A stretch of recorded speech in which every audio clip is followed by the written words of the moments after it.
All right, this is Unit 1.3. Today we're going to talk about expressions. So when you see a math problem and it has an equal sign in it, we call those equations. If you have a math problem with no equal sign, we call those expressions. You do not, cannot, will not solve. You can't solve an expression. All you can do for an expression is simplify it. So we're going to use this problem right here to answer everything in this box.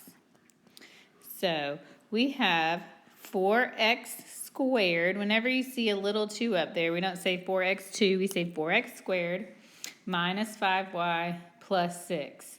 The first thing we're going to do, we're going to change our subtraction signs to addition signs in a negative number. So where it says minus 5y, we're going to make that a plus negative 5y.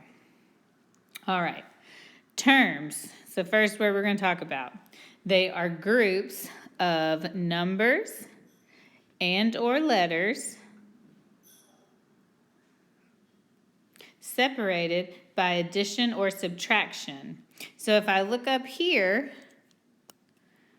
at my terms, I've got a term here, one group, two groups, three groups, because they're separated. And the 6 can be in a group because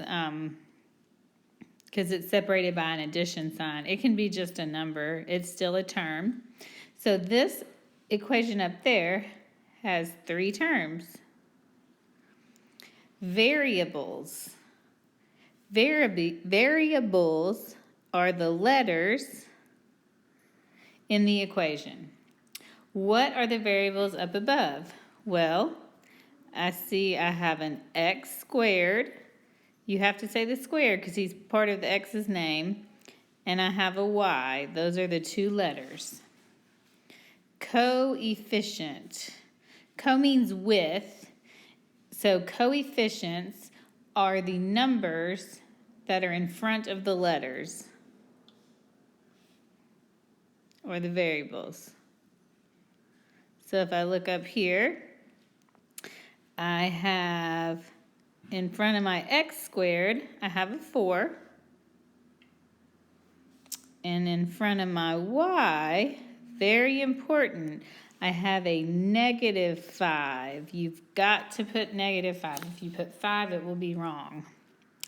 And a constant. A constant are numbers that do not have any variables attached to them without letters. So there's one constant up here, and this is that 6.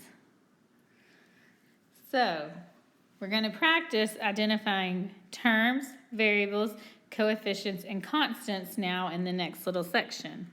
So let's look down at the bottom of this paper.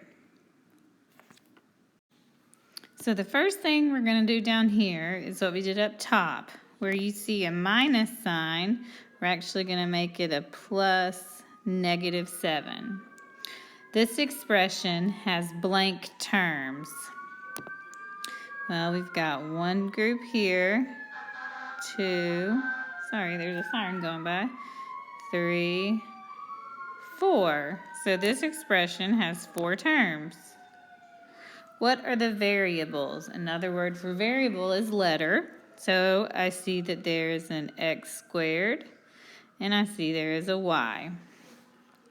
What are the coefficients? The coefficients are the numbers in front of the letters. So there's a 4 in front of the x squared, and there's a 6 in front of the y. And then it wants to know the constants.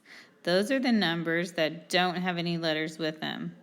So right here we have a negative 7. Remember, it has to be negative, and a 5. Let's practice with the one under it. Step 1, same thing. We're going to make all these minuses plus negative. plus negative plus negative. All right, the expression has how many terms? Let's see, 1, 2, 3, 4, 5, 6, 6 terms. Variables. The first variable is an x. We got a y. We got another x and another y. Coefficients, numbers in front of the letters. Well, there's a 6 in front of the first x, a negative 2 in front of the y, a negative 2 in front of the x, and a 7. Constants are the numbers that don't have letters with them. 5, negative 1. I would like for you to do these on your own. I'm going to go ahead and help you and remind you that up here at this minus 5x, let's make it plus negative 5x. And down here at this last one, we have a problem because right here, there's no number, there's no coefficient. When there's no coefficient, we always just add a 1. So, and then I'm going to make this a plus negative 4, plus negative 10. And I got to add my 1 right there, and then it's actually going to be plus negative 1. All right, so use all that information to do these two, and then show it to me. When you are done, I need you to do an IXL.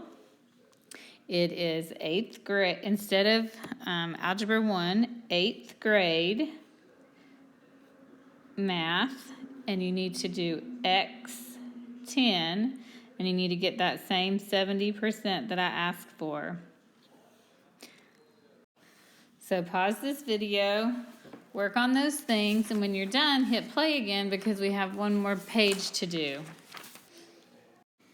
This is 1.4, evaluating expressions. We realized in class, evaluating expressions means you substitute, this should say a number,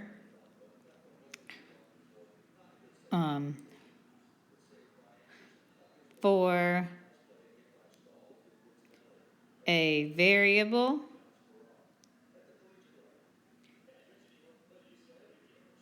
or a letter.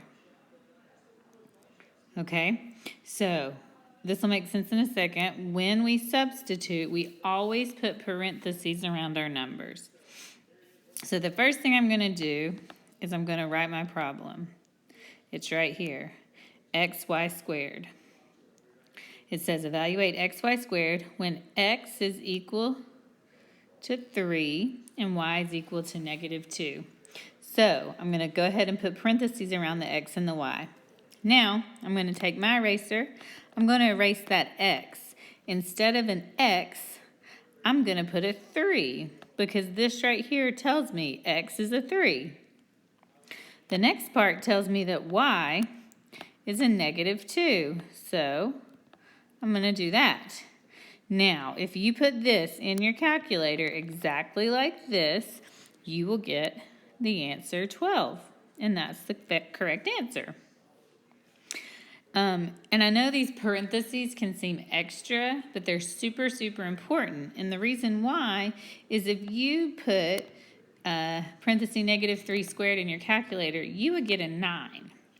And if you put negative 3 squared in your calculator, you get a negative 9. So even though those look exactly the same except parentheses, they come up with very different answers.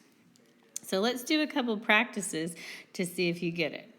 Let's start with number 1. The first step, I'm just going to rewrite my problem. R squared plus P. All right, now I'm going to put parentheses, P equals 3, R equals 5. Okay, I'm going to erase the R because it tells me that R is really a 5. And now I'm going to erase the P, and it tells me that that is a 3. So I'm going to write that in my calculator. 5 squared plus 3, and that will equal 28. Let's do the next one. I got 4z, y.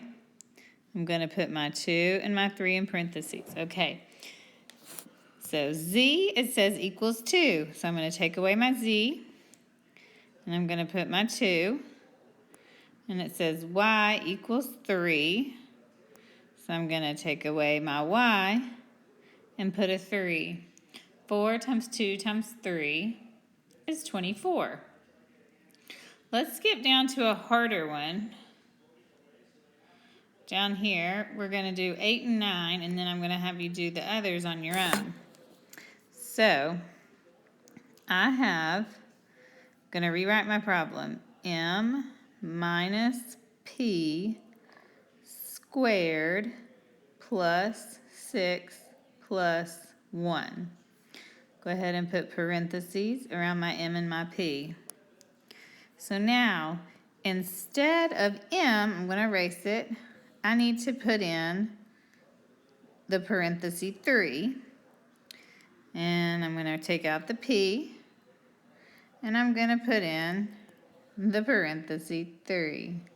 So when you type this in your calculator, you have to say parenthesis, parenthesis 3, parenthesis minus, parenthesis 3, parenthesis, parenthesis squared, plus 6 plus 1. And when you do that, you will get a 7. All right, let's do the last one here. Y plus 3z plus x over 3. So I'm going to take out my first y. Oops, I got to put parentheses around these. And instead of y, I'm going to put a 2. Now I'm going to take out my z. And instead of z, I also put a 2. And I'm going to take out my x. And instead of x, I put my 5. When you type this in your calculator, do parenthesis 2 parenthesis plus, then do the fraction bar, alpha y equals, enter, and you'll get a fraction bar.